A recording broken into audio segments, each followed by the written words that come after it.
దూత media power of news. నమస్తే, welcome to Dootha media. నేను పవన్. జూన్ 25, 2025 భారతదేశ చరిత్రలో చీకటి రోజుగా మిగిలిపోయింది. ఎమర్జెన్సీ ప్రకటించి నేటికి 50 సంవత్సరాలైంది. 1975లో ఇందిరాగాంధీ నాయకత్వంలోని ప్రభుత్వం దేశంలో 21 నెలల పాటు అత్యయిక స్థితి విధించింది. ప్రపంచంలోని అతిపెద్ద సామ్రాజ్య దేశం అంధకార యుగంలోకి చేరుకుంది. ఈరోజు మనం ఆ చేదు జ్ఞాపకాలను, ఆనాటి పరిణామాలను ఓసారి గుర్తించుకుందాం. ఎమర్జెన్సీకి మూలం 1971 ఎన్నికలు. రాయబరేలీ నుంచి పోటీ చేసిన ఇందిరాగాంధీ అవినీతి ఆరోపణలపై అలహాబాద్ హైకోర్టు 1975లో ఆమె ఎన్నికను రద్దు చేసింది. 6 ఏళ్ల నిషేధం విధించింది. ప్రధాని పదవిని వదులుకోవడానికి ఇష్టపడిన ఇందిరా రాష్ట్రపతి ఫక్రుద్దీన్ అలీ అహ్మద్ ద్వారా రాజ్యాంగంలోని 352వ అధికరణ కింద జూన్ 25, 1975న ఎమర్జెన్సీ ప్రకటించారు. ఈ నిర్ణయం దేశాన్ని నిరంకుశ పాలనకు నెట్టివేసింది. ఎమర్జెన్సీ కాలంలో ప్రజాస్వామ్యం ఊపిరాడక చితికిపోయింది. పౌరుల ప్రాథమిక హక్కులు రద్దయ్యాయి.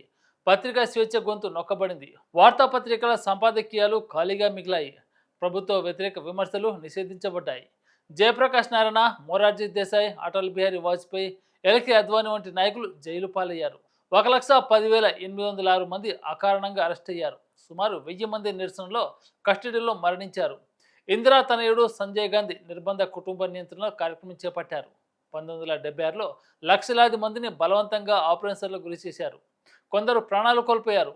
ఢిల్లీలోని తుర్క్మన్ గేట్లో పేదల ఇళ్లను కూల్చేసి వారిని నిరాశ్రయం చేశారు.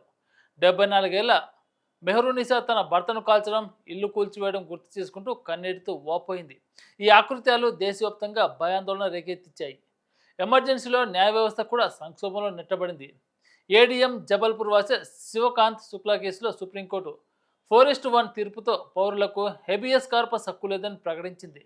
42వ రాజ్యాంగ సవరణ ద్వారా ఇందిరా ప్రభుత్వం పీఠికలో సోషలిస్టు, సెక్యులర్ పదాలు చేర్చి పార్లమెంట్ అధికారాలను విస్తరించింది. న్యాయ వ్యవస్థ స్వాతంత్ర్యం కట్టడి చేసింది. 16 మంది హైకోర్టు న్యాయమూర్తులు బదిలీకి గురయ్యారు.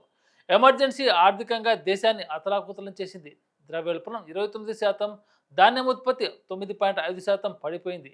జీడిపి వృద్ధి కేవలం 0.9% మాత్రమే. అంటే పరిస్థితి అర్థం చేసుకోవచ్చు. ఇక ఎమర్జెన్సీ ఎత్తివేశాక 1977లో ఎన్నికలు జరిగాయి. ఈ ఎన్నికల్లో కాంగ్రెస్ ఘోరంగా ఓడిపోయింది. మొరార్జీ దేశాయ్ నేతృత్వంలో జనతా పార్టీ తొలి కాంగ్రెసేతర ప్రభుత్వాన్ని ఏర్పాటు చేసింది. ఈ విజయం ప్రజాస్వామ్య పునరుద్ధరణకు నాంది పలికింది.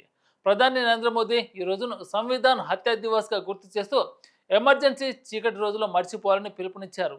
ఈ ఘటనలు ప్రజాస్వామ్య విలువలను కాపాడుకోవడం ఎంత ముఖ్యమో గుర్తు చేశాయి.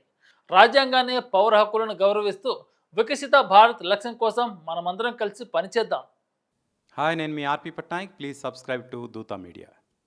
For more updates please subscribe Dootha media.